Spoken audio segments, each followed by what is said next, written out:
Ulug'boy, Ulug' aka, Santa Fe haydadingiz. BYD chempion haydadingiz. Dongfen ham haydayapsiz. Ulardan ham bahaybatroq bo'lgan Tahoe mashinasi topib qo'ydi. Buni kattaligiga bitta ahamiyat bering. Kapot ostida bahaybat motor yotibdi. Balonlarni bitta qarang, 22 o'lchamda. Mashinaning rangi ham qop-qora, seryozni ranglardan.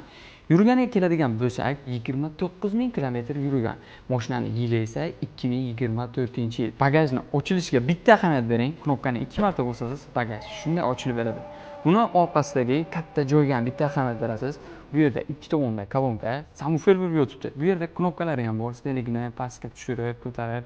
Xullas, mashinani orqasi ham bitta alohida tema bo'lib yotibdi. Mashinaga kiraverishda knopkalarga bitta ahamiyat berasizlar. Pnevna podveska, avtomatik parkovka qiladi. Polasa ushlab boradi. 360 graduslik kamera. Yana boshqa knopkalari bu yerda bor. Bu yerda hech qanaqa skors yo'q. Skorsning vazifasi bu yerda. Knopkalarda joylashgan. Oldinga, orqaga neytral, parkovka, mashina, abduf, abagrek. Bu yerdagi har xil knopkalar har bitta o'zini qiladigan vazifasi bor.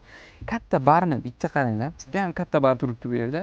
Ichimlikdan olgan o'zizga narsalarni bemalol olib qo'ysangiz bo'ladi. O'rtada o'tirgan kishi ham juda ham o'zini komfort his qilib boradi. Bu yerda alohida monitor, alohida o'rindiqni, issiq-sovuqni boshqarish uchun knopkalar. Bundan tashqari 3-qatorga ham 3 kishi sig'adigan joy bor. Xullas, orqada o'tirgan kishilar ham juda ham o'zini shinam his qilib boradi. Xullas, mashinamiz ayni siz bo'l. Narxiga keladigan bo'lsak, $73000 so'rashyapti. Buni taqa olmoqchi bo'lgan tanishlaringizga jo'natib qo'ying.